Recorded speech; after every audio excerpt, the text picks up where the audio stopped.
My pleasure to call the February 14th joint public hearing to order at 5:34. Could we have a roll call, Ms. Hall? Present. Here. Here. Present. Present. Here. One.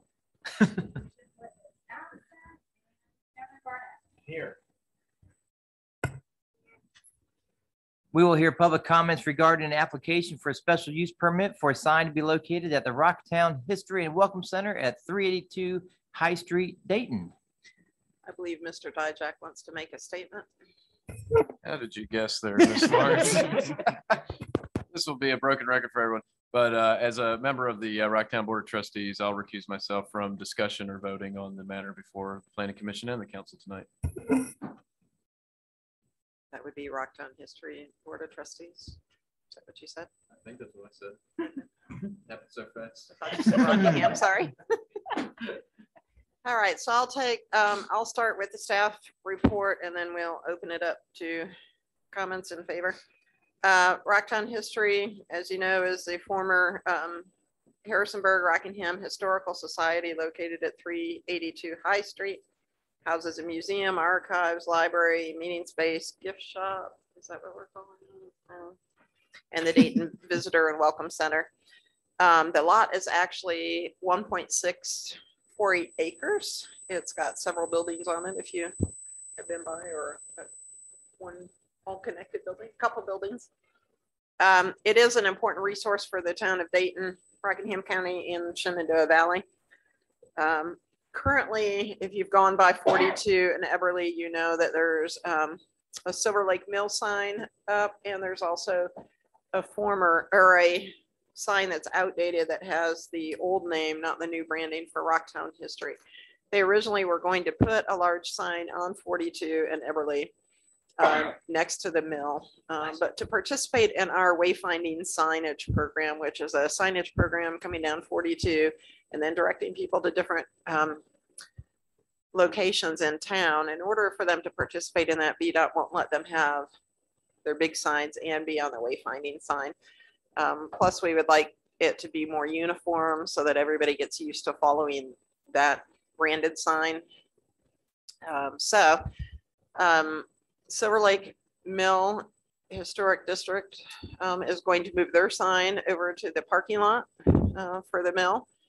And the museum has agreed to move their sign, take their sign down over there if we allow them a larger destination sign where they are at the museum, or Rocktown History Museum and Archives and all that good stuff, library.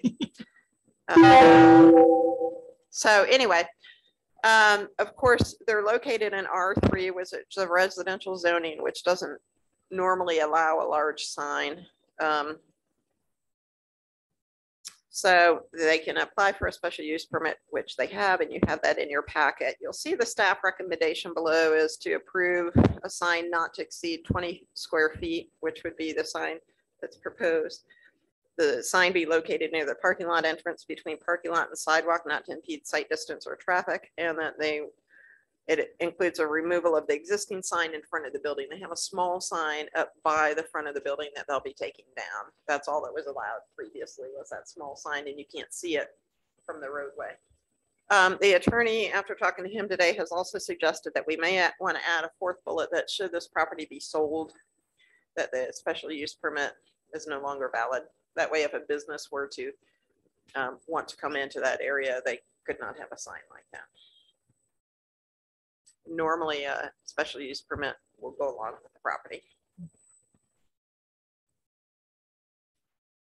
That's all I have, unless there's questions. The executive director of Rocktown is here. We didn't have anybody that called in with any comments, or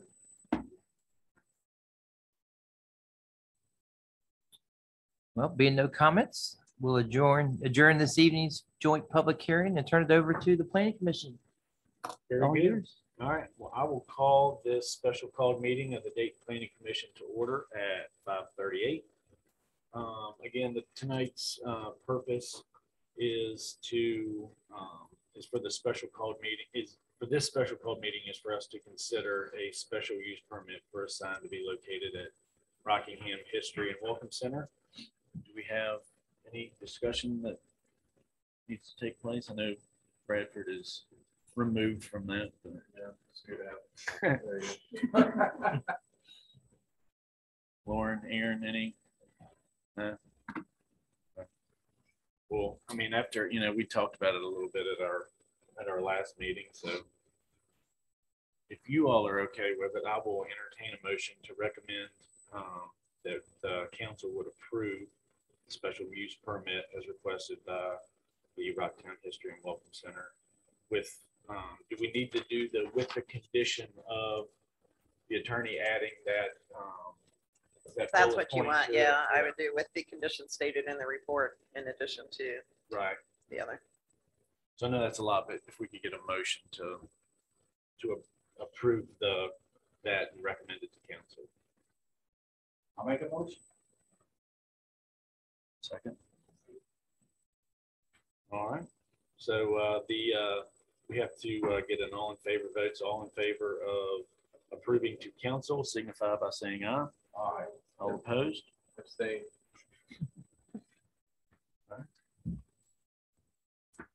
There's no other further business, I will entertain a motion to adjourn.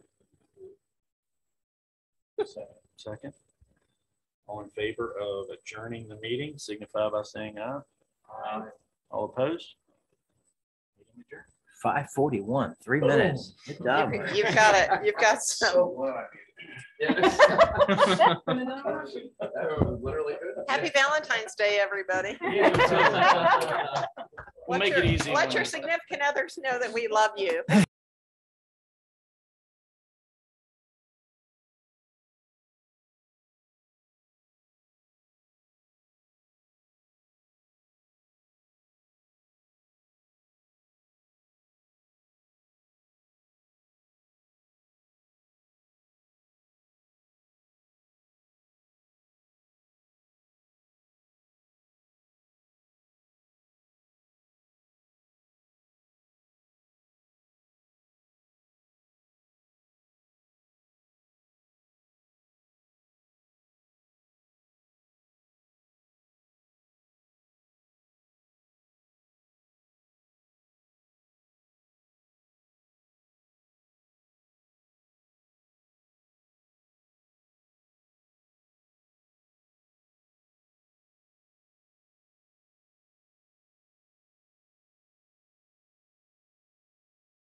at 6:00 p.m. Tonight's meeting will also be streamed online. Excuse me. There will be no public comments accepted from Zoom participants. I would like to remind everyone there is a sign-up sheet at the entrance for those who are interested in addressing council during the public comments section of tonight. Is there anybody else that wishes to make public comments other than the two that have signed up? Beautiful. Could we have a roll call, please, Ms. Hall? Present. Here. Here. Here. Present. Present.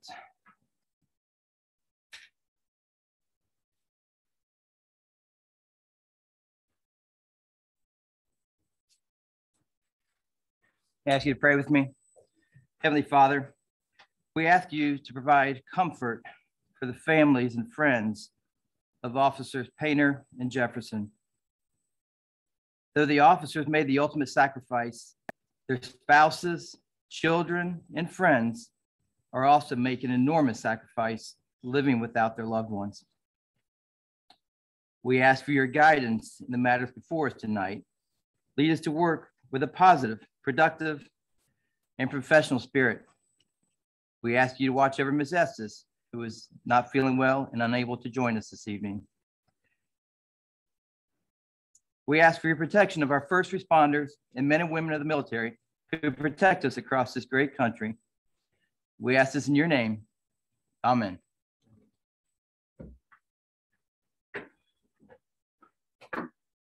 I pledge allegiance to the flag of the United States of America and to the republic for which it stands, one nation, under God, indivisible, with liberty and justice for all.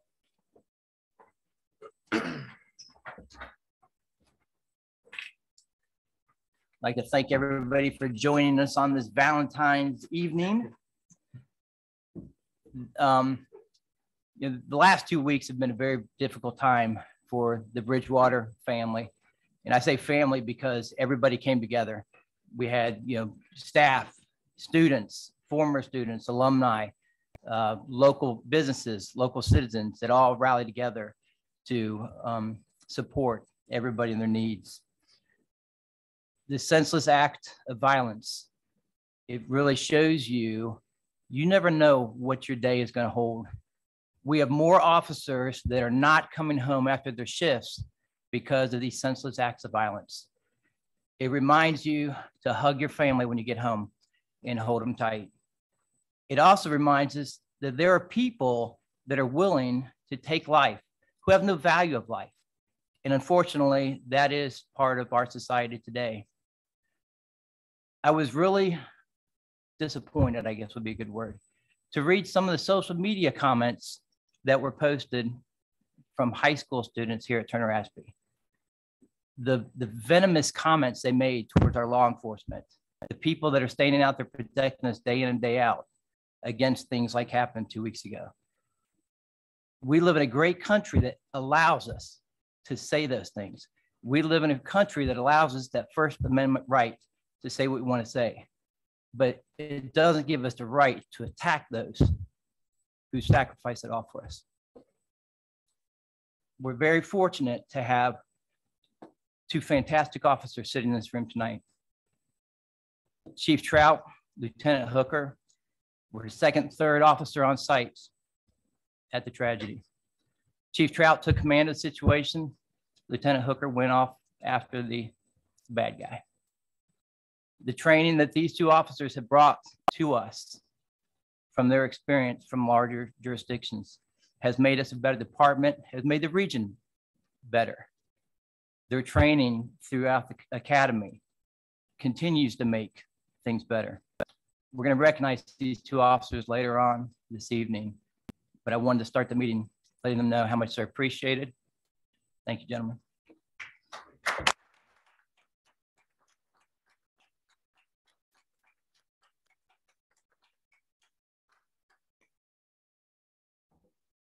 Now we're going to start off with a couple of presentations. We have a resolution in memory of fallen officers. And I'm going to ask Mr. Dijak to read that, if I could, please. Sir, Mr. Mayor.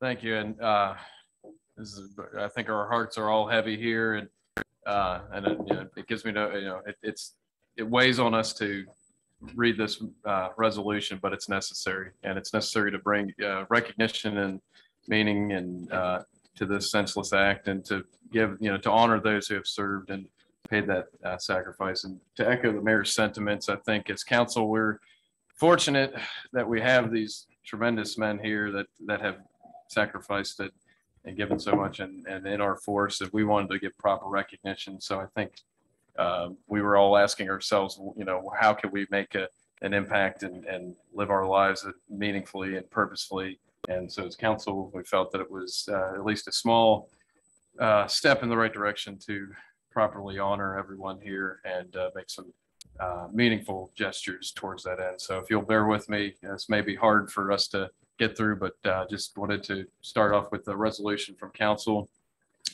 Resolution honoring fallen Bridgewater College police officers John Painter and campus safety officer J.J. Jefferson, and commending the response by the Dayton Police Department. Whereas we reflect upon the selfless dedication and bravery of our local, state, and other public and private sector law enforcement agencies, as our safety and well-being is promoted by their dedication to maintaining peace and security in our communities. And whereas police officer John Painter and campus safety officer Deshaun J.J. Jefferson have served in the United States Air Force and Marine Corps respectively, and both dedicated themselves to long and distinguished careers in law enforcement, most recently with Bridgewater College. And whereas officers Painter and Jefferson nobly protected the students and staff of Bridgewater College on February 1st, 2022, along with the support of numerous law enforcement agencies, including our Dayton Police Chief Justin Trout and Lieutenant Travis T.J. Hooker, each responding to the scene with bravery. And whereas officers Painter and Jefferson paid the ultimate sacrifice in the conduct of their duties, and the entire community grieves with their families, seeking to properly memorialize their extraordinary selfless dedication to those who they defended. Now, therefore, be it resolved that the Dayton Town Council and its citizens of Dayton do hereby venerate the valiant lives of officers Painter and Jefferson, and encourage the community to continue providing ongoing support to their families and to all impacted first responders. And be it further resolved that in their honor, the mayor and the Dayton Town Council members may voluntarily pledge to individually donate a portion of their stipends and any desired additional contributions to the John Painter and Deshaun J.J. Jefferson Memorial Student Support Fund. And be it further resolved that that we authorize the Town Police Committee to coordinate appropriate public commemorations and memorials. And finally, be it further resolved that the Dayton Town Council issues a public commendation of Chief Justin Trout and Lieutenant T.J. Hooker for their valorous efforts in their daring response this 14th day of February 2022. And I thank you all both, especially. This has been challenging, but you all rose to that call, and we're fortunate and safer citizens because of it. So thank you. And we need to make sure we continue to support our police and continue to do what we can to recognize them and memorialize Officer Jefferson and Peter. So thank you too very much. Thank you, Mr. Dijak. I need a motion to adopt the resolution honoring fallen Bridgewater College police officer John Painter and campus safety officer J.J. Jefferson, and commending the response by the Dayton Police Department. Second. Thank you, Ms. Hoover. Is there any discussion? Roll call, please, Ms. Hall. Aye. Aye. Aye. Aye. Thank you. Motion passes. Thank you.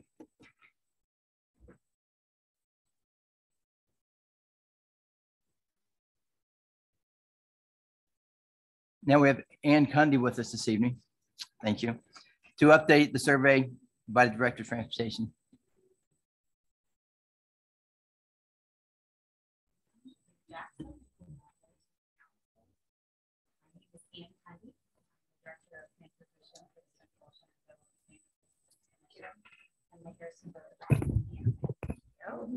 Okay. Oh, that's right. There's no mic. So, Oh, yes. Never met you, but now I feel like I really know you. Can everybody hear me now? Tell you what, I hate to turn my back, but that's probably better. Okay. It picks up pretty well. Okay. Yeah, you can. Yeah. All right. I'm gonna make sure that.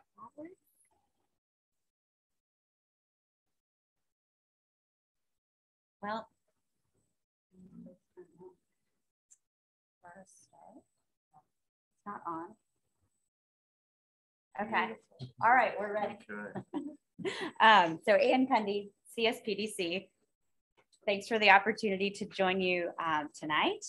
So I'm here to brief members of council and the community on our Harrisonburg-Rockingham MPO long-range transportation plan and the public engagement activities that we are undertaking right now. We are right in the middle of it.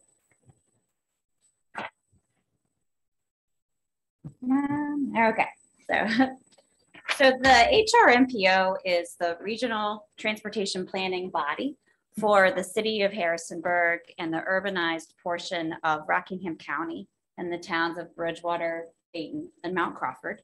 And I've included the map of our planning area here. So the entirety of the city, and then in tan there, oh, fantastic, thank you, is that urbanized portion of the county that we are planning for.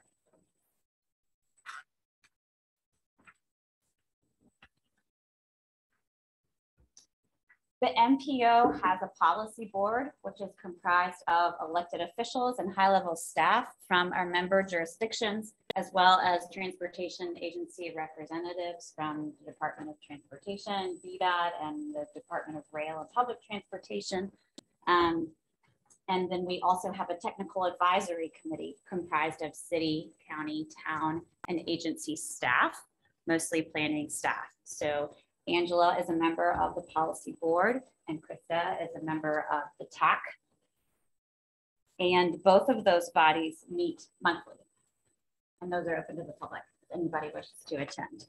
And as I said a minute ago, I work for the PDC and we staff the HRMPO. Our offices are in Stanton, but we like to come up here as often as we can. So the MPO is in charge of coordinating transportation planning at a regional scale across all nodes and generally across a pretty long planning horizon, 25 years in the case of this long range transportation plan. One of our responsibilities per the Federal Highway Administration is to maintain and update that 25-year plan for transportation needs and investments around the whole region. The long-range transportation plan creates an effective framework for mobility and development and a set of priority transportation investments that address our area's needs. And investments is really a fancy word of saying projects that we're going to build. It's also a financial plan. We develop what we project our revenues are going to be over the course of the next 25 years and make sure that the projects we want to build are going to fit within those revenues. So it's not just a wish list. It has what we call fiscal constraints. It's also a roadmap for the future. And we base that on documented needs for the region. Where do we have safety issues like crash sites, congestion when it happens? That doesn't tend to be as much our issue in this part of Virginia as say Northern Virginia or Hampton Roads, but we address that. The condition of assets like pavement and bridges, accessibility, how easy is it to get to your job or get to the doctor's office? So, okay, so we update this every 5 years. And as a baseline, the plan covers all modes of travel. So transit, riding the bus, driving your car, riding a bike, walking, really anything in between, scooters, wheeling in a wheelchair. If it's on the surface of the roadway, this plan covers it. We don't cover aviation. And this latest update of the LRTP that we're working on right now is going to be rooted in the community's wants and needs. And I really want to underscore that because in the past, we have done a good job at marshaling a lot of data and doing a lot of analysis.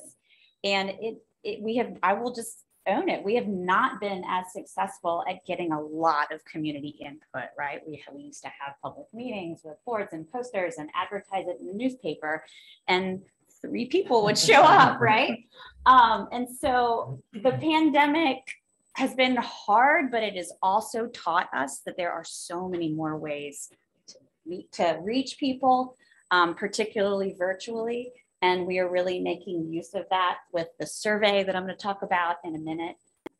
So we are doing our best to use every channel at our disposal to get a lot of input and really make sure that this update reflects that. Again, our goal is to engage more stakeholders than ever before during this update process. As far as our timeline goes, we are in this first phase of public engagement. We began the process last summer, working with the TAC and the policy board, and we have to have this plan approved in May of 2023 to make sure that the transportation dollars that we receive from USDOT to build projects keep coming our way. That's really the only hook for us, is to have it done by May of 2023. So I'm going to move on then to talking about this online visioning survey more specifically, unless anyone has a question for me so far. Okay. So this phase 1 of public engagement, which is really all about visioning, is centered on this survey, which is running on a platform called MetroQuest, which our partners at VDOT have used very successfully to get input on specific transportation projects that they may be wanting to construct. It's incredibly mobile friendly. You can take it on your phone, on a tablet, or a computer. And that's what we really like about it. It tends to generate a lot of engagement. The survey opened on February 1st. It will be open until March 2nd. That's our plan for now. Maybe a couple days longer, but we're really interested in gathering that input and using it to move on to our next phase of the process. The survey. Can I interrupt you here? Yeah. That we posted the link to the survey on our Facebook post, and tomorrow maybe we'll get it on our website too. Awesome. Thank you. Appreciate all of those shares. If anybody wants to take it. Yeah. So it's available in both English and Spanish. And we have also made print copies available because we know that there are members of our region who are not connected to the internet or choose not to be, or just that access is difficult. So we have done print copies in English and in Spanish and distributed those all over the region pretty extensively around Dayton, given the old order population here. So they're at the Dayton Market, they're at the Harness Shop, they're at Sunrise Market. I'm probably leaving a couple off, but they are available around Dayton for anybody who wants to take it in print and leave it at that drop site, and we'll come back and get it. So I'm going to quickly show you what's in this survey so you feel knowledgeable about it. But on this first frame, well, it's not the welcome frame, we're asking people about their travel habits, both for commuting and particularly, do you not commute or do you telework? You know, what is your primary mode? How long is your trip? Do you sometimes get to work in another way? And then do you travel for recreation? Do you like to walk or bike? And then the final tab is accessibility. Do you have difficulty accessing transportation to get where you need to go? And if so, what is the mode that you need that you lack right now? Is it transit service to where you live? Or is it that you need a car and you don't have one? Or maybe you just need a bike, or you want a bike lane to get you somewhere safely and the route to get you there doesn't feel safe to you today. So those kinds of questions. And then in the next frame, we start to drill down into specific needs. So we have this long list of pretty typical transportation needs: congestion, missing roadway connections, distracted drivers, bus service where it doesn't exist today. And we are asking people to drag those above the line of priority order. So we start to have a sense of what's most important to you. And then on this frame, we have an interactive map. You can zoom in and out, you can pan around, and then up there across the top are different kinds of pins that you can drag and drop on that map. So that if there is a particular problem site where you're saying this intersection is unsafe, and I want to tell you why, you drag your pin and then a little comment box pops up and you can explain why this is a problem. Or maybe it's congestion, or it's an issue related to walking and biking, or it's a place where you wish there was transit service and there isn't any today and you would love to see it there. And I think the last one is speeding, so sort of a subset of safety. So we want to know about more than just those big picture topics. We'd really love to hear where there are particular problem areas. And then finally, on the last page, some general demographic questions, which will be kept completely confidential. We will never share that information, but it helps us understand who we have not reached, so that in the latter half of the month, really like starting tomorrow, that's what I'm going to do tomorrow, is understand where we need to redouble our efforts and make sure that if there is an age bracket or a racial minority or a particular zip code, we actually ask for zip code so that we can map those responses and see, well, you know, I'm not going to pick on any particular area, but we haven't heard much from this little corner of the MPO. So let's make sure that we target our Facebook posts there or ask them to push it out on their website one more time in hopes that we get really balanced coverage from the whole region. And I should note too, well, anyway, that from this page too, a respondent can share the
goes. So just let you know, that's where, so your input matters now because it helps us get funding later.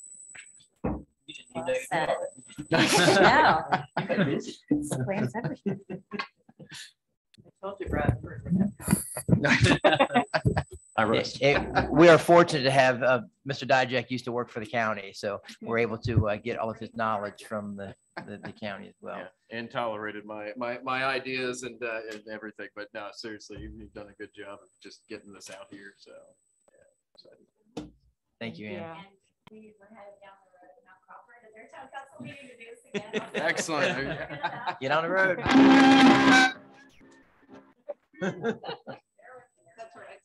Yeah, that was. I mean, that was. Boy, my- I don't think anyone gets fanfare like Yeah. that, Ann. Or that could. Cheryl, when I told you we were putting you at the top of the agenda, I didn't know. Well, I was going to say maybe that was the introduction music for Miss Lyons. So we have Miss Cheryl Lyon is going to come talk to us about the Silver Lake Bicentennial Celebration. Speaking of a wealth of knowledge. Yes.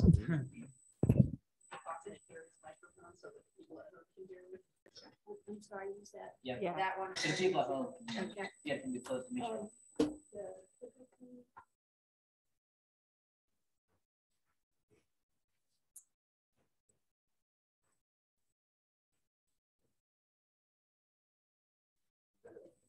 We started a little bit with the ending right there, so you know what's coming at the end. I wanted to share with you all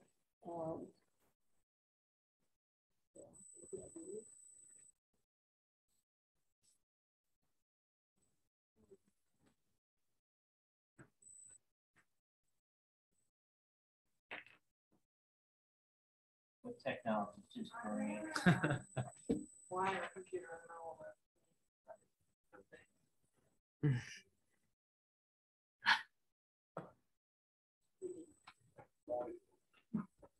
Okay, let's go ahead here and maybe we'll see some images.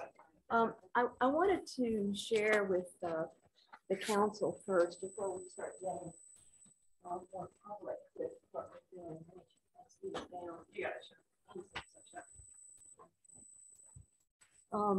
And so that's why I'm here tonight. We're at the point now where we're going to start becoming more public. Thank you. We've been meeting the committee's been meeting for about 10 months, and we've had no shortage of ideas. In fact, the number of ideas has almost been problematic. And we've been all over the boards, and you would probably laugh if you heard a few of them that we have discarded. A very good former member of the council, Dale Rogers, encouraged us to come up with a mission statement. And I think that was very well advised. We developed this as sort of the basic logo and the theme, 200 years of stories. And from there, we developed a mission statement in August. And I'm going to go ahead and read it, even though you're perfectly capable of reading it. But it's important to what we're doing. The mission of the Silver Lake Bicentennial Committee is to lead a community celebration honoring 200 years of life and industry around Silver Lake. The celebration events to take place in 2022 are designed to educate, to engage, to explore, and to entertain people, young and old, near and far. And so we measured, took a lot of our ideas and measured it against that statement, and a lot of things began falling away at that point. Early in March, we will begin to become more active. We are using the phrase Silver Lake Stories as sort of our theme throughout. And we will have a very simple website that will start up in early March, silverlakestories.org. We will also be on Facebook with that name and on Instagram as well. We also have a secondary logo that you see here, 200 in 2022, the 200th anniversary that occurs in 2022. We're going to be using that with more of our activities and events like that. We will also begin to distribute a rat card. This is a near final version. We still have some more tweaking to do. And what we've done here is this rat card can probably stand throughout the year and don't have to keep changing it as dates change. We've just identified things will occur in which calendar quarter. And then the details will be in the social media and on the website. And so people can follow along like that. The geography of what we're viewing as the Silver Lake area. This is a map, the green area being the Silver Lake Historic District that was created 3 years ago. And that's on the National Register. But if you go stand at Silver Lake, one of the most prominent things that you're going to see is Mole Hill, obviously. So we've kind of expanded the understanding of Silver Lake and what we're doing by including Mole Hill. And we also, there's some nooks and crannies around the edge of the lake where certain events and certain people lived that had a lot of influence on the lake. So we're including those kinds of things. So it's not a rigid boundary like you see here with the historic district. We're being a little more broader minded than that.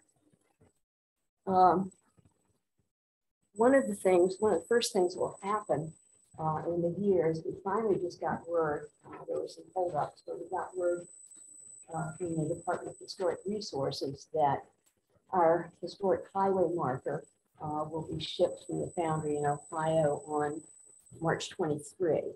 And so what we're looking to try to arrange is to install that marker and have a dedication in early June. We will be talking to some of the townsfolk as well as county people on putting together a dedication for that marker. It will be placed, if you're able to see what is the lake area, which is sort of a darker portion of kind of the middle of the green, it will be kind of in the lower right-hand area, which is the southeast section. There's a fair amount of parking through there that fishermen use, and it's easily accessed by most people. So that's where VDOT's agreed to install it. Some of the other highlights through the years that you can see on the rat card draft that you have is we're planning an ice cream social in the summer where the ice cream is turned by the large wheel outside turning and turning the churn. We may have to limit attendance in some way by passing out tickets or something like that. We'll get that figured out as we get to it and measure the interest. One of the sort of interesting things that's going to happen is the Brethren and Mennonite Heritage Center in Harrisonburg will be doing a Vesper service at the lake this summer. And the reason for that is the longest term owner of the mill was a man named Daniel Bowman. Maybe you're part of his family. He owned the mill for about 50 years, from about 1839 to about 1884.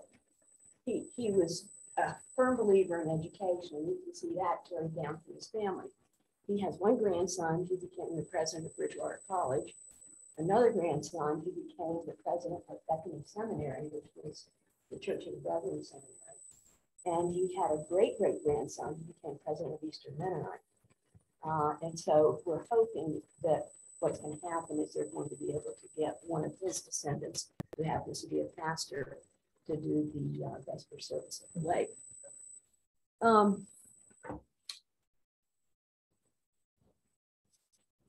One of the fascinating things that is going to happen at the mill in the fall will be a man named Reverend Paul Roth, who's known for the John Klein dinners at Broadway. And he's going to be he's writing a script, and we'll be conducting small dinner theaters at the mill, probably in early October, possibly late September, that will be based on Daniel Bowman, the mill owner, and what life is like during the Civil War there at the mill, right, which was very difficult. The mill was burned in 1864, and a house that Daniel owned was also burned. And so the story books about some of those incidents will be told.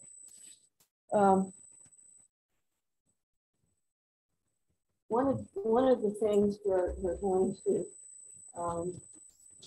redo is some years ago, it's probably been 10 years since we've done it. Maybe you all remember this, maybe you don't, but for a period of about 3 or 4 years, we would put floating Christmas trees out on the lake. And they're tethered, so they can't all float with the van down the hill. But they're tethered and they sit there and they just wash kind of around, wash around. And so we dropped it because it was very labor intensive and we had to learn new things every year. I can tell you what can happen. But we're going to work on it and get it figured out. And our hope is that we'll be able to have the grand illumination on the lake for the entire month of December. That's the plan. And that's sort of the last grand event for the schedule. The things that we've been working on so far are things that improvements that we could make that would last through the course of the year. This is one of the first things, and we appreciate it. Provided the banners, the town thankfully agreed to install them. Most of us are either height challenge or age challenge, and the town was able to put them up for us. We appreciate it, and having that highlight there. We have also, we are now lighting the mill wheel area at night. If you go around dusk, it remains lit until around 10 or 11. The neighbors love it, so it's not a problem with that. But it's very pretty and it's very quiet and peaceful usually. Oops. We also recently installed, this is looking from inside the mill out to what we call the island or the peninsula. We were able to construct a metal sculpture out of pulleys that were from the mill. And we had dug it's about a 3-foot long wrench we found in the bottom of the machinery pit about 20 years ago as part of that sculpture. We'll probably have actually a naming contest for the sculpture in the social media early on in the process. Another thing that we've gotten done is property owners around the lake have been able to install these plaques on their homes, or in this case on the mill, that signify that they're contributing to the historic district. So that's been done. We're making changes inside the old store space at the mill. We've been cleaning it out, doing things like changing lighting in there, and the whole point is to make it an attractive space to be able to use during the bicentennial for meetings, both telling stories, gathering stories, and all those kinds of things.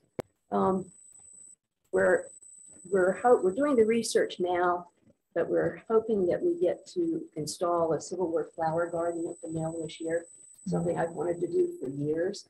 And I think this year would be a nice time to get that accomplished.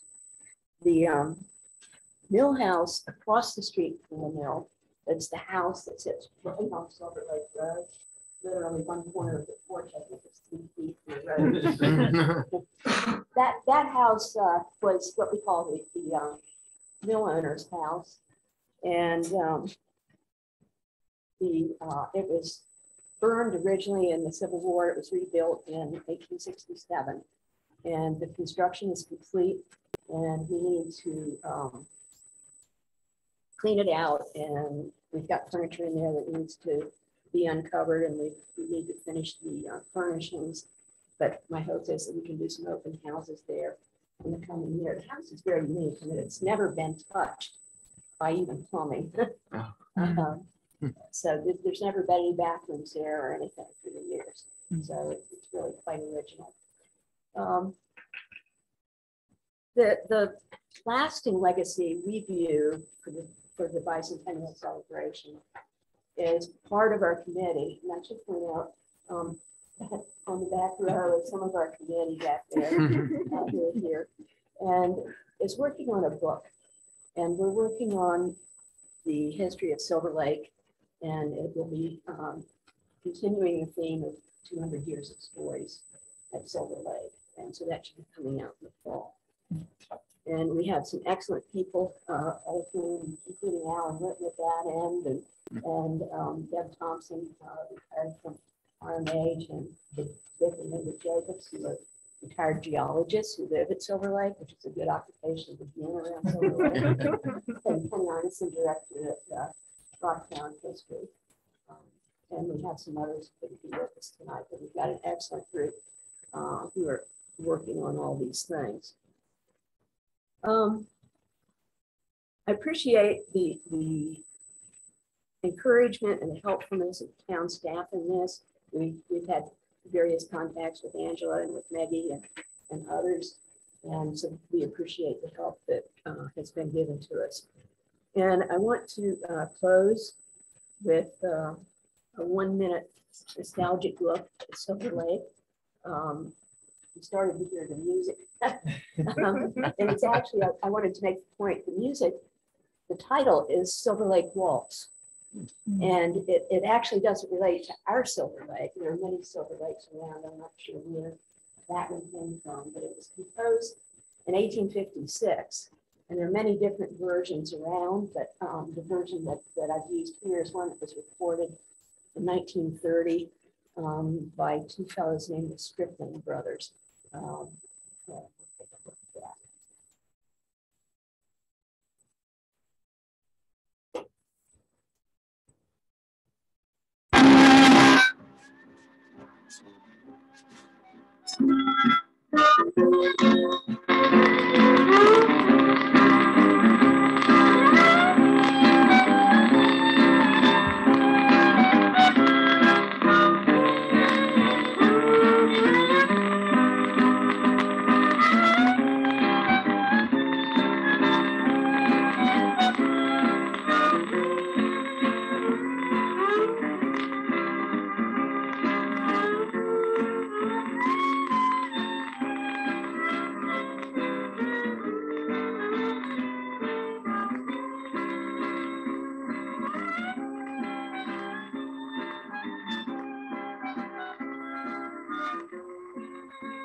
Thank you, Cheryl. You didn't take anywhere near the 45 minutes you said. All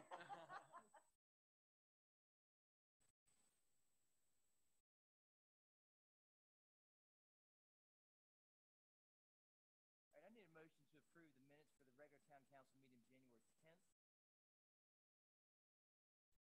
you. That's it. Do I have a second?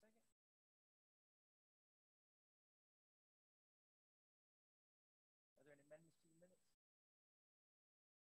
Do I have a roll call on the phone?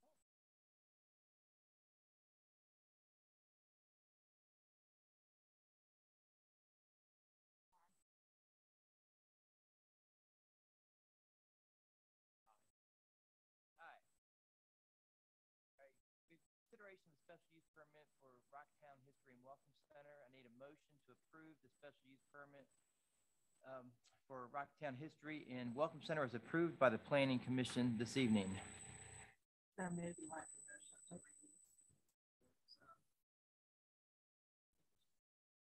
But that word, because they approved that. So I said as approved by the Planning Commission. I'm sorry, I wasn't here for the planning commission meeting. So the planning commission recommended that council approve the SCP with these four. With those four conditions. Yeah, so if you say as approved or as recommended by the planning commission, that would include those. Beautiful. Motion? Thank you. Ms. Hoover, do I have a second? Who's that? Bob, thank you, sir. Do we have any discussion on this? All in favor? Aye. All opposed? Abstain. Thank you, sir. The ayes have it. Motion passes. Now I need a motion to approve the ordinance amending the recodifying the town code for the town of Dayton as presented with the additional changes noted by staff. Thank you, Bob. Second? Thank you. Do we have any discussion? Roll call, please, Ms. Hall. Aye. Aye. Aye. Aye. Aye. Now I need a motion to approve the lowest bidder, Waco Incorporated, in the amount of $1,799,900 for the construction of the water treatment plant, and authorize Ms. Lawrence to enter into a contract and notice to proceed with the contractor after review by the town attorney. So moved. Mr. Dijak? Second. Well, that was quick, Mr. Stewart. Do we have any discussion on this? Roll call, Ms. Hall? Aye. Aye. Aye, motion passes. Now we're at our public comment section of this evening, and we have Russell and Sherry Jack from 154 Rhodes Hill. Please come up and speak.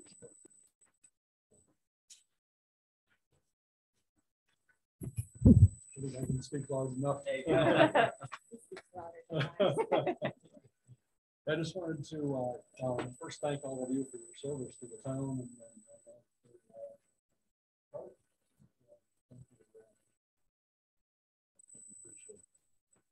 But I wanted to follow up with one of the items that you had at the December meeting, talking about streetlights on Rhodes Hill Drive.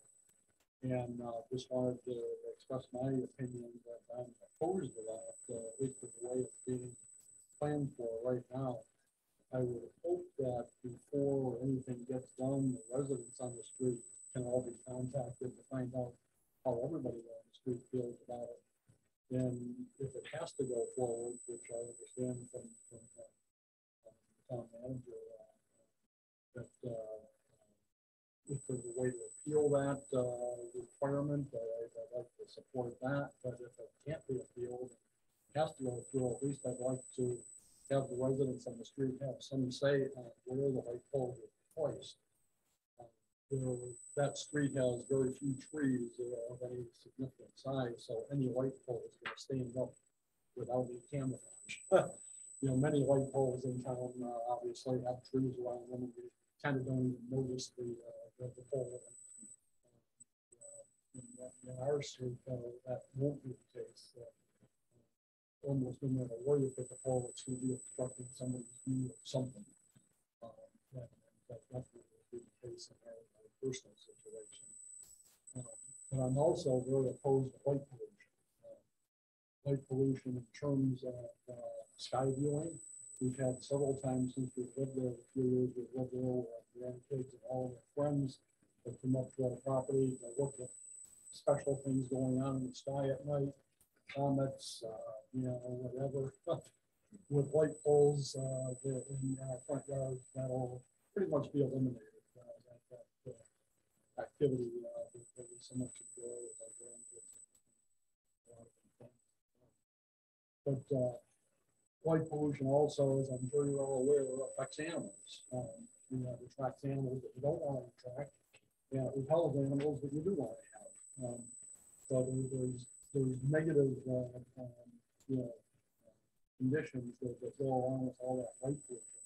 There's been several lights that have been added that affected us just in a few years we've lived there that are very bright and shining in our windows all night long that the town had nothing to do with because they're not on town property, and then one of them more than a mile away. But it's very, very bright lights. It's just like floodlights shining in the front windows at night. Coming from, if you're familiar with the intersection of Everly Road and Dayton Highway, there's some very bright lights that got at that intersection, right up the hill at us. And there's also some very bright lights that were added a couple of years ago to the school and church that are on Limestone Road on the back of their buildings, and they're shining right across the field. And it's just again like floodlights shining right across the field. Our house, when we first moved up there and looking out in the backyard, there was almost no light visible on the horizon, and now it's just light, and very bright lights where the school and church are. So I'm just hopeful that we can somehow work a way that if we have to have lights on the street, they're done in a way that they're not intrusive, that they're not, the poles themselves aren't blocking views during the day.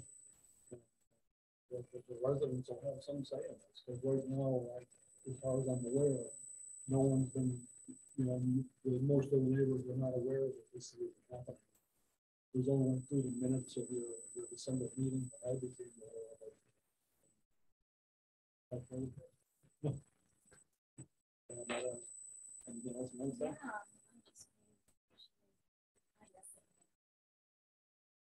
I know it's scary.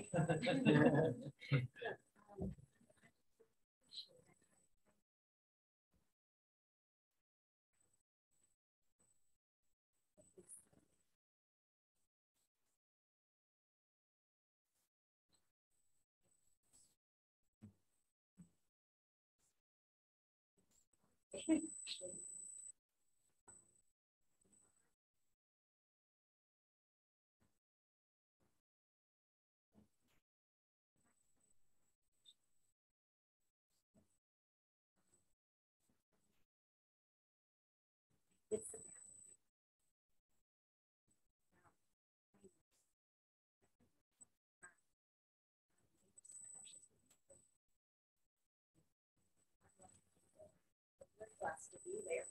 And just we really want to respect everybody.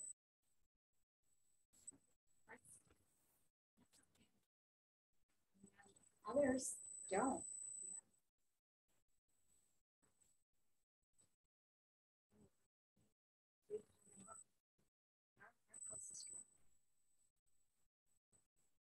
The rest of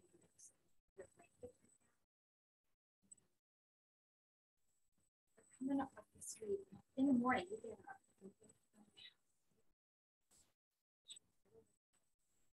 That's part of our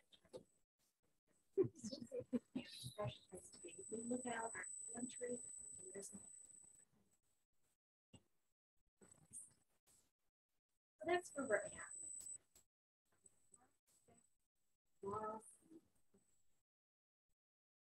If there's some connection there and just listen to the neighbors.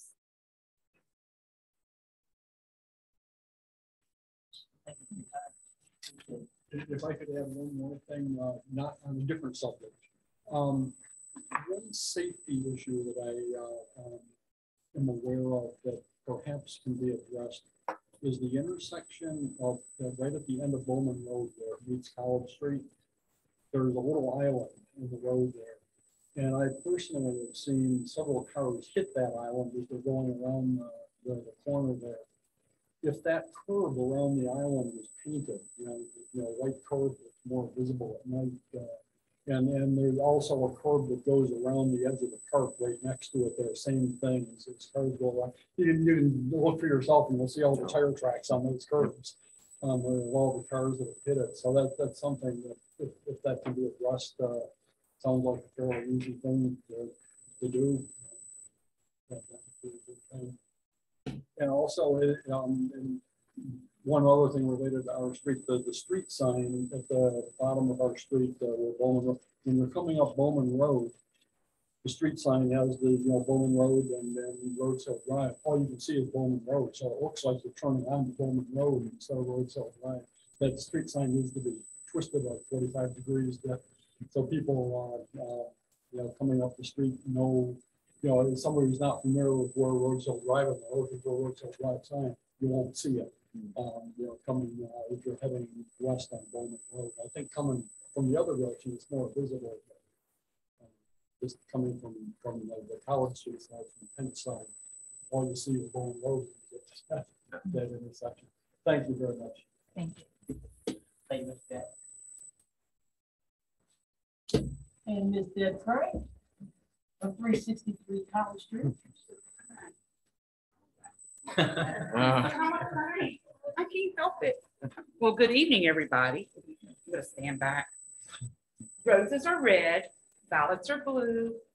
We wouldn't be a great town without all of you.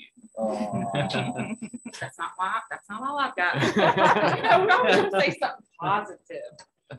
Quickly. Justin Trout named me an informal leader, and I think, I didn't think he had it right, but I think it must be, because everywhere I go now, can you take this to the town council? Can you follow up for me? So the first thing is, if on the Town of Dayton Facebook post, if you could make sure you include all the businesses. Folks, pay attention to that, and then they notice their business isn't there. So just a comment for now on that. I've been working with Robert informally. He's been helping me learn the ropes. The merchants group, which is an informal group, that's our goal is to have a conversation and work with the town on relationships and what we can do together, maybe make some more tax money. We'd like to have a movie night. We are doing a Christmas in July. I don't have the date. We're waiting on the Dayton market. We've got it down to 2 weekends, but I knew in the past we had movie nights, but if I need to submit a budget or we don't want to do that, let me know, then I'll go looking for a projector. But if somebody could just follow up, Angela, or maybe whoever, to let me know how to follow through that, because Robert is going to bring it up at the Parks and Rec meeting, but you kind of have to go through the guidelines of the town for that. Are you doing this, Martha? I wasn't invited. I think I was told I couldn't come. No, it's open. It's open. Where do you have it at? Here. Okay. Let me look at my schedule. Okay. Then I need help, and I did read the signage regulations. Ooh. I need help because I went to a business who wants to have a rooftop signage. And is that you, Krista, I would work with to ask questions? Okay. And then lastly, and this has been several years ago, and I believe I think it was prior to you, Angela, when I looked in the back in the town. The town has assisted the merchants in their Christmas events, like with a mailer in addition to the newsletter. And if that's something that we could do and we need to budget, does the town support that type of mailing? I think it's a mailing of events in December in addition to the newsletter. I know the merchants want to do something special that they've done in the past, and the town was very supportive, but I don't know the ropes about that. And then we meet 2 weeks from tonight, actually a week from tonight, over here at Brathwaite's, and I know it's a holiday, but it's basically just to get our calendar done for the year, and hopefully by then we'll know but the Christmas in July will include events at the market, and I think they're doing Whoville, and the downtown area is doing Frozen. And so for anybody that's got little girls in their lives, I do have a commitment for a Frozen princess and a tea at a place to be announced. So, in addition to some other things, but it's Christmas in July. Any questions from you? I'll check my schedule for in the morning. Thank y'all. 8 a.m. right here. I'll try not to drink real coffee. I mean, I'll bring an extra cup. oh no, we really would get you. Cheers. Thank y'all. Appreciate it.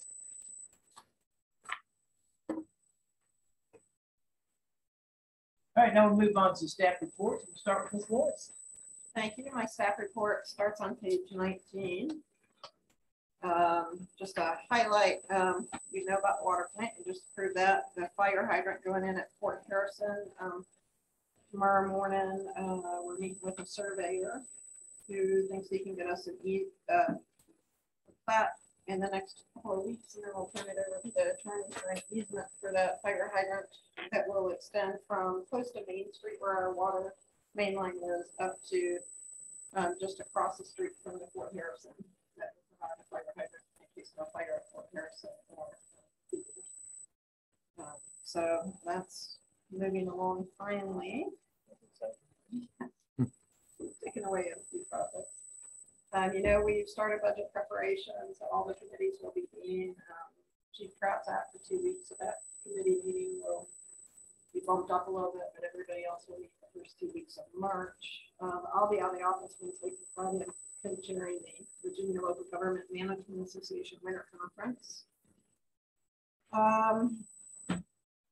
A couple of items of just, well, before I get into my items for discussion or consideration, I put a note on here too, but I'm going to take it to my name. Thank you. Just saying how proud I am of the police chief, the lieutenant, and the other officers for their involvement in Bridgewater. Their extensive experience is amazing. from all kinds of law enforcement people who have come in, who were on the scene one day, who have come in to tell me how well TJ and Justin communicated and how they opened the scene and how they support people out. Makes me proud. And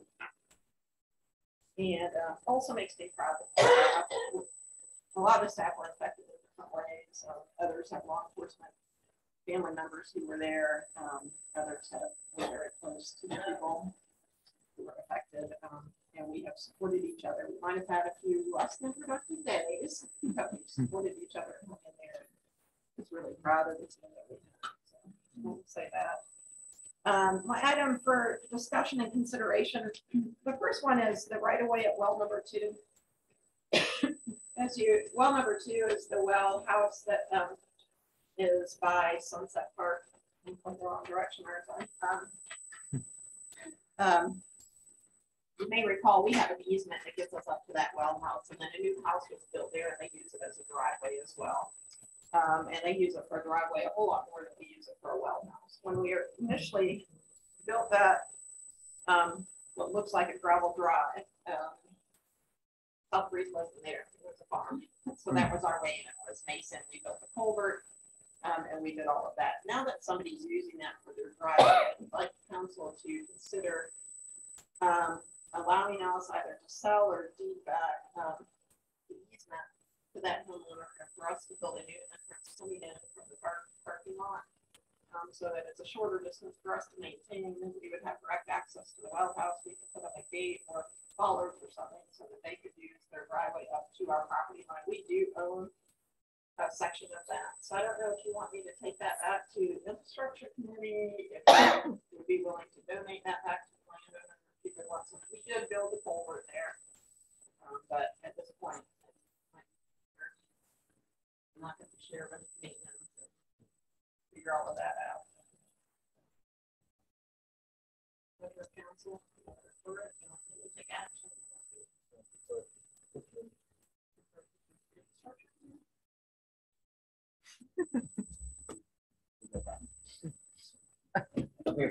Yeah, I appreciate that. A couple other requests that I need to add to my items for discussion. The Dayton Tavern has requested numerous funds or help in their trash issues. They have 4 or 5 trash cans that line up on the sidewalk on trash day. And they're overflowing it all. They recognize that we had asked them to move their storage building off. There's a striped triangular area at the back of Fuzzy Duck parking lot. That's not for parking because of the angle of the parking. They requested again that maybe we consider letting them put a dumpster there or a shared dumpster with the mini mart. Mini mart has a dumpster now, but it's small, and so they can't share it with them. The other option would be for the town, and I know the town discussed this some time ago, but for us to look at putting a couple of cardboard recycling boxes in the town, one being over there on our parking lot, and maybe one here or somewhere else. The cardboard recycling have openings that you have to break down the boxes and stick them in there. It wasn't feasible last time. I'm trying to find out if I can do that, but I wanted to find out what your feel for all of that was.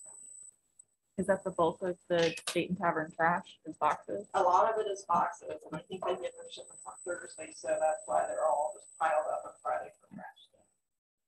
I think we've had the same issue down at the dental office, and the waste management forgets to pick up their trash, and we can't get them out the next day. Then they end up keeping some of their stuff, which is not good stuff.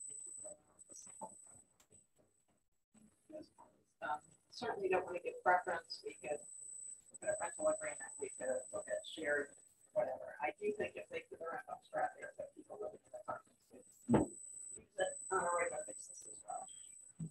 I think anything we can bring back to any part of recycling back. Right. I agree. Yeah. We can send that to infrastructure as well. That's fine. I have contacts at Dave Recycling. I'll take that. Agreed. Okay. I have called Bridgewater back when Bridgewater started their own recycling program. I have called down there, and that's what I remember our conversation being. And it's just not at all feasible for a town our size. It's not feasible really for Bridgewater, but for a town our size, they're dealing with several different companies, some of which pick up, some they have to go down, and we just wouldn't have the volume to bring recycling. On the positive news, I think there's going to be some mandates for recycling coming up. And there are a couple of facilities in this part of the state that are being built in the next couple of years for recycling. And I think then you will see a mandate that we have recycling available, but right now they're still in the process of plans. Useful for most small local companies.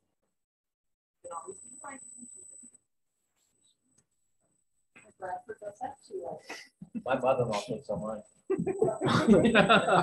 don't have a mother-in-law, so there's that.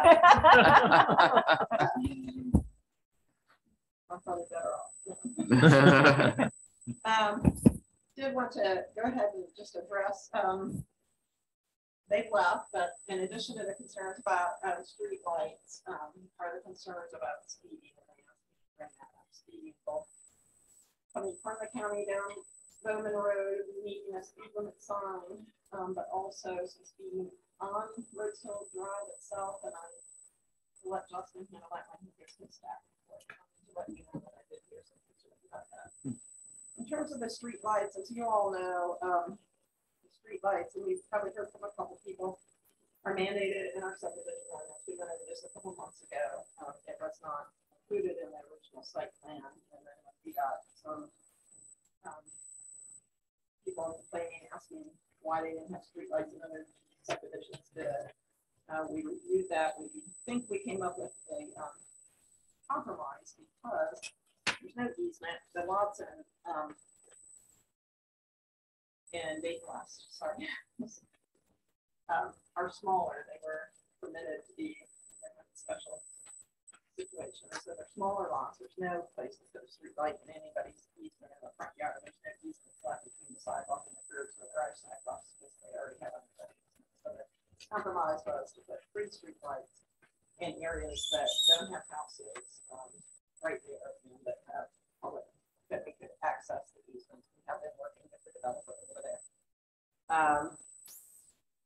We had asked at one time if the developer wanted to reach out to his folks since he technically is still the HOA representing that. But so my thought was, and I apologize, I thought I was waiting for like a site to show what the land post would look like altogether. So my bad. But I will get something out tomorrow to the residents there. As many people as I've heard that don't want the street lights, I've heard from people who do want the street lights. It is part of our ordinance. So my understanding, and I want the attorney to let me get his report, is that the developer himself would have to ask for a waiver if they wanted that, and that has not come up. I think he asked for it. I did mention a couple meetings ago that the council could waive that restriction, but I think you hear from this is people who are anxiously awaiting the street lights. So there's the update, but I will take things around to each person's house tomorrow to explain. And it's 12 foot high, more decorative, not a big telephone pole kind of thing. What's the diameter of the poles? Do I have to abstain? He's also I'm also the lighting designer working between the developer and VDOT, because VDOT's actually requiring it for them to take the road over. It's part of the hiccup. On that note, 4-inch. It's a small. 12 foot high and not as bright as a regular street light. Going down. Correct. Bug rating is 0. The what? The bug rating. Which is not at all related to bugs. No, it's backlight, uplight, ground light. Your uplight, you want it 0, so it's no light pollution. So your U is 0.0. So all of that will go out to folks so that I know the developer is anxiously awaiting our approval so that we can go ahead and order those lights. Wait till today.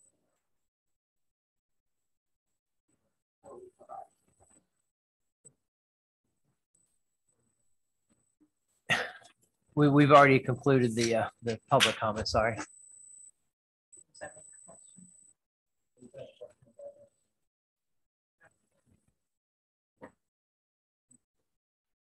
I think I have the specs on that. And then I don't want to argue or do issue, but this issue's come up numerous times, so I wanted to go ahead and address the Facebook post that keeps coming up. Maggie put a Facebook post up one day, as you probably saw, that we knew we wanted to do positive, uplifting posts. So we picked and we copied from another copy. 3 days. One of them was to thank all the employees in the town for hanging in there during the pandemic, the businesses and employees. One was to thank our own town workers, and I don't recall the other one, the residents and their involvement. When we put that post up for the businesses, we were not promoting the businesses per se. We were thanking employees for being there. So what happened was we looked through any posts, any pictures that we had of actual employees, not businesses, and we went through the pictures that were taken at the Christmas event. And Maggie went to several businesses who did not want their pictures on Facebook. Main businesses like Lily's and Found a Country, businesses that never get promoted. And she put some up. We have over 60 businesses. We can't post 60 pictures every time we post on Facebook. And it very clearly in the post said this was a sample, that we appreciate all businesses in town, and we appreciate all employees in town. This was a sample of the businesses. It was probably heavier in the market because the market was open that day and the downtown businesses were not taking any pictures we didn't have. We went out. Like I said, she went out not just to market, but to other people and some decline. So we never intended to promote businesses. In fact, we don't promote businesses on our Facebook page unless they're having a living present or something like that. So, That's not. okay. So, well, we did hear a complaint about that, and ironic thing is the person who complained and then the customer who complained has had special posts where they have had their business feature for Officer Claus. Justin made a huge effort to make sure with my property, make sure that some of the smaller businesses got Officer Claus just as equally as some of the others, but most of the businesses in town didn't get Officer Claus because there aren't that many days in the week, and most of the businesses are only open a handful of days a week. So any of that, if you want to specifically tell me afterwards, I think the hiccup was because of the business that was brand their shop at work. I think that's that. Somebody was looking that day.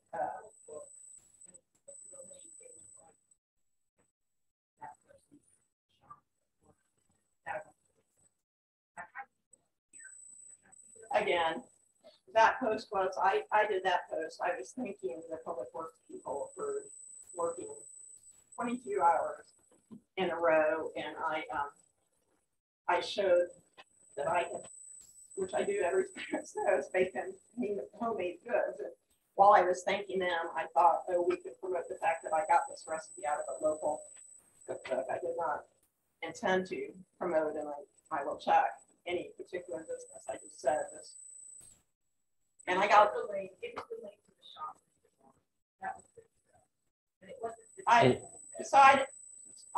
You know, I had several people ask where, you're right. I had several people ask where they could get the cookbook. I did not put a link on there. Other people did, including Amazon, which I was trying to promote our local business. And then somebody else in a comment said you can get it at Amazon, which was completely against why I was posting it in the first place. So, you know, I try my best to keep things as positive as I can, and it's just unfortunate.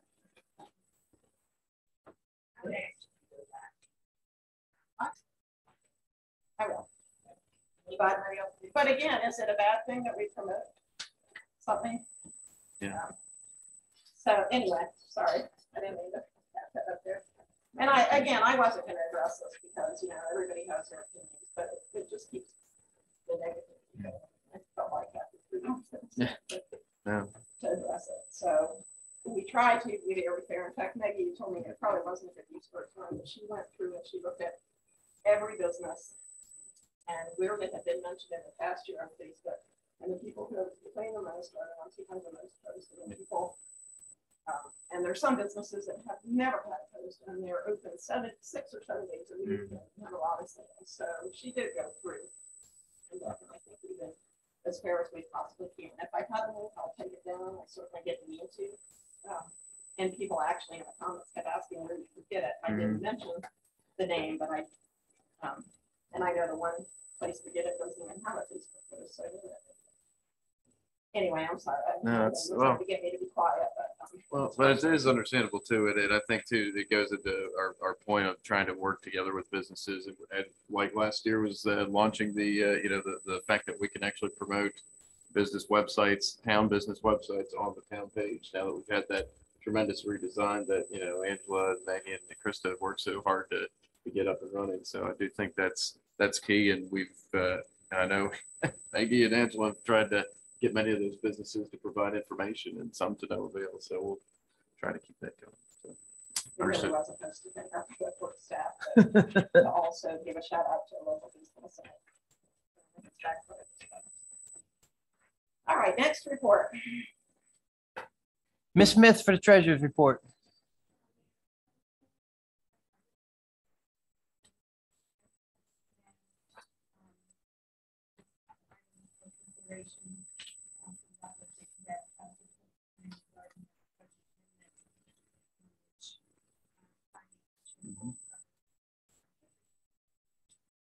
So while we're there, I need a motion to authorize staff to advertise a public hearing regarding the fiscal year 21-22 budget amendment to be considered at the March 14th, 2022 council meeting. So moved. Got him. Oh, Second, Bob. We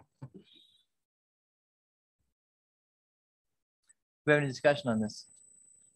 Just note, as Ms. Smith mentioned, that we discussed this and recommended this at the finance meeting.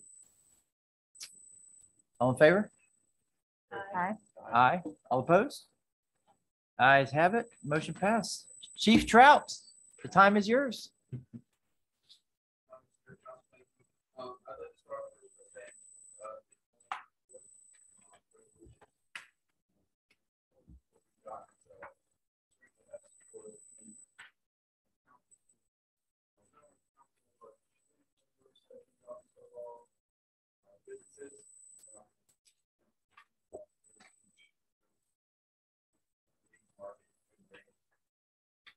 We appreciate it. We basically got a bag full of preschoolers, a bunch of dogs.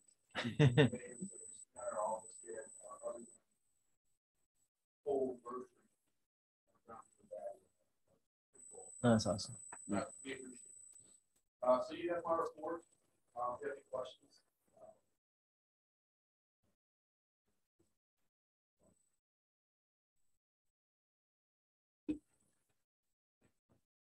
Thanks, sir. All right, Ms. Lawrence, back to Public Works. Public Works report is on page 24. I don't believe I have anything to add other than Saturday night we had some bad weather, but it didn't really stick. One staff person came in and worked from 8 at night and beat up called them in until noon the next day, but the others did not. They salted the roads and everything looked good. When I got up in the morning, looked out my back window and saw that storm. I thought, oh no, that was pretty sweat. So again, we do get reimbursed and then some for beat up when we contract to do the road. Water department report is on page 25. They are trying to catch up with meter reading. We had a lot of registers that were out last month. As you may have heard, there's some supply chain issues. We did get some registers in and we got some meters in. The only thing that's really related is when we have a warranty meter. It's some very long time to get it back to this. They, I think, replaced 60 or 80 registers last month. And they had to do a lot of manual reading. It just happened to fall on the time that there was about to storm. Any questions for the water? Ms. Hall for Community Development.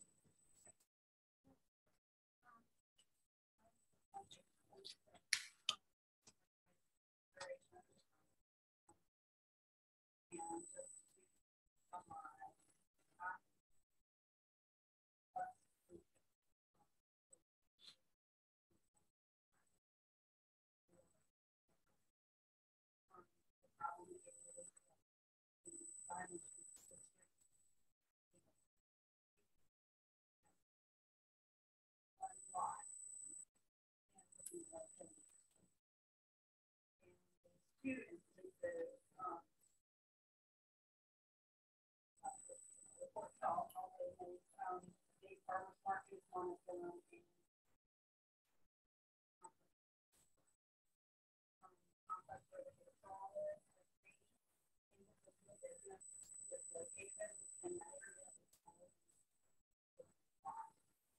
So just to find a loan people here for us, we have to put up. They move it, they can market, they can market finance. Like that, and hire.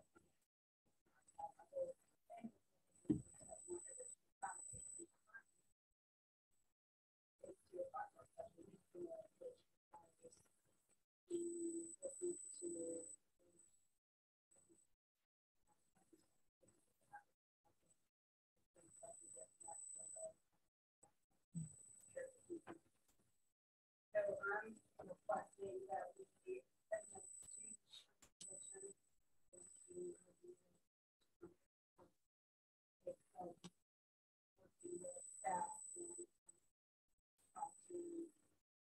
how we can do this so as not to really have problems in other people's districts.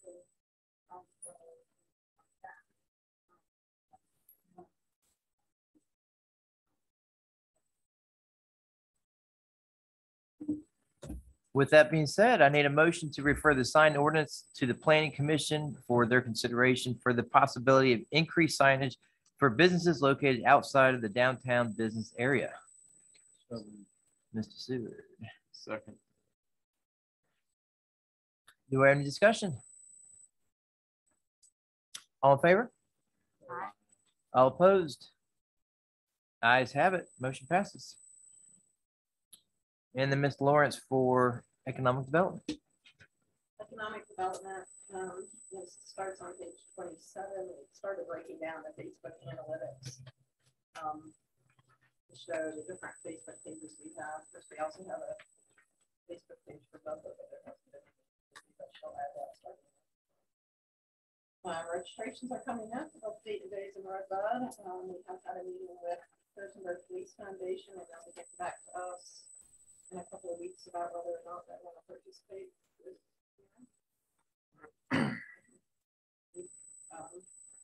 Believe that we will have a beneficiary beside our two agencies, which would be the Memorial Fund. Which could be from the beneficiaries to law enforcement last year. That would be appropriate. Probably not as good as the problem. Say we're going to give Texas $1 million. But the National Creation Committee looks accepted. Any questions or comments on Megan's report? Thank you, Ms. Lawrence. Mr. Bowman. Ms. Lawrence had mentioned that I might say something about the streetlights. The town ordinance, I'm paraphrasing, basically says that streetlights shall be installed throughout the subdivision. And the word "throughout" leaves a lot of wiggle room for how many streetlights and where those are placed. And staff, the town subdivision agent, has the ability to interpret that reasonably. And so the proposal that y'all have seen regarding the 3 streetlights is might be on the skimpy end of throughout, but it would be an enforceable interpretation that 3 streetlights are compliant with that. If council chooses to do fewer streetlights, 1, we can work with that. The council has the ability to waive the streetlight requirement, but it would not be my opinion that 1 streetlight is throughout. I think somewhere between 1 and 3, you're not throughout anymore. You're now in a waiver world. So I guess let staff know or let me know if that's the route that you would want to go. I didn't know about the VDOT issue and the VDOT requirement that adds a whole other layer. But that's what our ordinance says, and that's how we've interpreted it. If y'all have any questions about that, I'd be happy to. To clarify the VDOT, I don't believe they require the streetlights, but if they do, they require that they follow their standards. Our subdivision ordinance mandates that we have, but we have to follow their standards and get those people. That's why they can't go those things.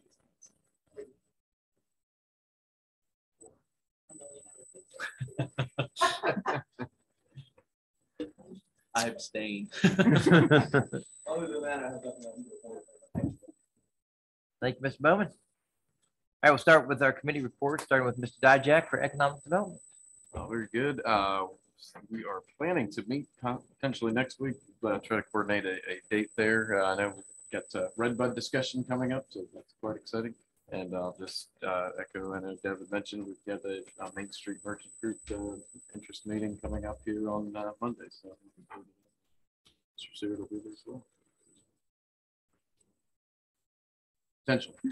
Potentially. Probably there.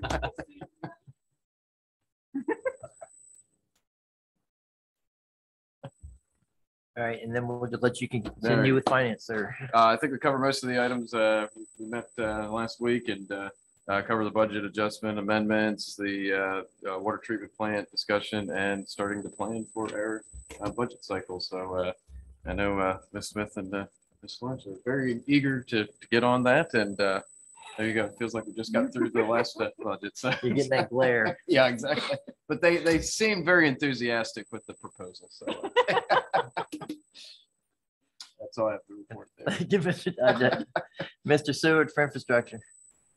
We did not meet, but we did attend the bid opening of the water treatment plant. So it was nice to see 3 of the GCs were very close in pricing. So that means hopefully nothing was missed. So that's a good sign. And very excited to see it start. As are we all. And then stay with you with park recreation and beautification. We are meeting here at 8 o'clock tomorrow, open if, for Parks and Rec Committee. So we did not meet Friday. And Ms. Mathias, personnel. We did not meet in January. We are meeting.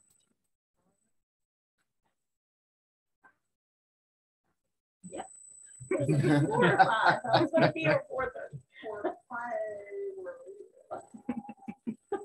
So we are meeting. Yes. Thank you, ma'am. Ms. Hoover. Yes, police committee met right before council meeting. I just want to echo sentiments of the rest of council and community members to thank Chief Trout and Lieutenant Hooker for their role that they played in protecting the Bridgewater community 2 weeks ago. It takes a lot of experience and expertise that it's obvious that you bring to us, and we are very grateful that you're here and that you're a part of our team. A couple of things that we covered during the meeting, talked a little bit about some ideas for memorial activities here in the town of Dayton. And Chief Trout mentioned the idea of having a bench downtown that has a memorial placard on it. As some of you might know, Officer Jefferson's life worked in the downtown community. And so having a bench down there will obviously provide some extra seating for events and that kind of thing, but will also be a nice remembrance for him. So I think Chief Trout said that he's going to look into that. And then also developing some annual goals and objectives for the officers and incentivizing some of the hard work that they're doing and recognizing that moving forward. So that's all. Thank you, Ms. Hoover. Ms. Lawrence said that the police made her very proud for what their actions were that day. But in talking to staff and police and everybody else, Ms. Lawrence makes us very proud of the way that she conducted herself that week, making home visits to staff members, making home visits to police officers, checking in constantly throughout the week, and this week included, making sure that people are okay. This event hit us pretty close to home. We had a lot of interactions with people on our staff as well as in the community. So she's to be commended for the way that she led during this this unfortunate event. So thank you very much for that. And as always, Public Works, as we're all sleeping, they're out scraping the road, so can't forget them and what they do. Any other council comments? And we don't have any unfinished. Do we have any new business to add? Beautiful. I need a motion to adjourn. So moved. See, we're so used to Miss I Esther know. doing that. I was looking, Bob, you're supposed to take that role. You're sitting in your seat. Do I have a second? Second. All in favor? Aye. All opposed? Meeting adjourned. Almost 90 minutes. Almost 90 minutes. Oh, it's so close. Hey, Carrie, do you know the gentleman that was here? And his, is that your in-law?